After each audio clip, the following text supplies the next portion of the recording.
रुपौली उपचुनाव पर सबकी नजर है। मतदान हो गया, अब 13 तारीख को नतीजे आएंगे जिसे आप बिहार तक पर सुबह से ही देख सकते हैं। बीमा भारती वर्सेस कालाधर मंडल वर्सेस शंकर सिंह, निर्दलीय उम्मीदवार शंकर सिंह। पत्रकारों की बिहार तक ने आपको चौपाल भी दिखाई और बताया कि इस लोकसभा जो पूर्णिया लोकसभा क्षेत्र के अंतर्गत आने वाले ये रुपौली विधानसभा है, यहाँ पर चुनाव में किसका पलड़ा भारी है।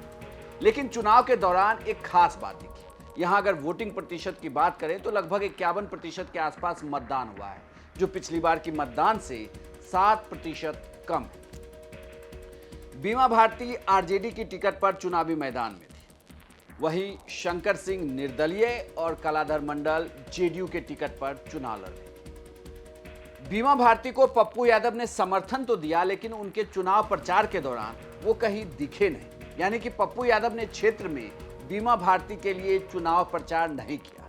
हालांकि पप्पू यादव ने खुद ये कहा कि वो कांग्रेस के साथ हैं और कांग्रेस चूंकि बिहार में महागठबंधन में आरजेडी के साथ है, इसलिए उनका समर्थन भी आरजेडी को है। लेकिन वो ये बात भी कहते रहे कि रुपौली विधानसभा में विकास नहीं हुआ।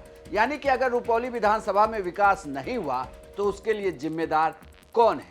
यानी सीधे तौर पर पिछली विधायक बीमा भारती, जो उस वक्त जेडीयू की विधायक थी। वहीं दूसरी ओर जेडीयू की तरफ से कालाधर मंडल चुनाव लड़ रहे थे। कालाधर मंडल पहली बार चुनावी मैदान में उतरे थे। नीतीश कुमार खुद वहां चुनाव प्रचार करने के लिए गए। जेडीयू की ये सिटिंग सीट रही है। इतना ही नहीं, लोकसभा चुनाव के दौरान जेडीयू के उम्मीदवार यहां से लीड कर गए थे। वहीं जो तीसरे उम्मीदवार शंकर सिंह हैं, शंकर सिंह का चुनाव चिन्ह था कैंची छाप। यही कैंची चुनाव चिन्ह पप्पू यादव का भी लोकसभा चुनाव के दौरान था। इतना ही नहीं, वोटिंग प्रतिशत जो हुआ है उसमें सीधे तौर पर यह कहा जा रहा है कि ये सीधी टक्कर अब वहां JDU versus independent candidate Kaladhar मंडल और शंकर सिंह के बीच में है। इस रेस से बीमा भारती बाहर हो चुकी है।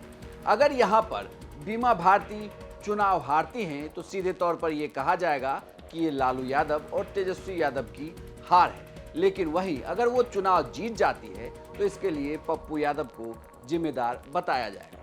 वहीं दूसरी ओर आप अगर देखें तो जेडीयू के लिए भी ये साख की लड़ाई है, क्योंकि नीतीश कुमार चाहते हैं कि ये सीट उनके पास ही बची रहे। यानी कि पार्टी जिससे बीमा भारती पहले उम्मीदवार थी, अब कलाधर मंडल उम्मीदवार हैं, वो चुनाव जीत जाए। लेकिन ये कहा जा रहा है कि शंकर सिंह ने इस पूरे खेल को बिगाड़ रखा। एक तो उनका चुनाव चिन्ह और दूसरी उनकी पकड़। इतना ही नहीं, उन्होंने सभी जातियों के वोट भी काटे।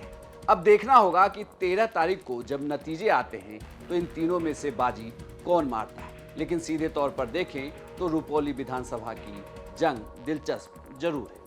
आपको यह खबर कैसी लगी हमें कमेंट बॉक्स में लिखकर जरूर बताइएगा और बिहार की तमाम खबरों के लिए देखते रहिए सिर्फ बिहार तक।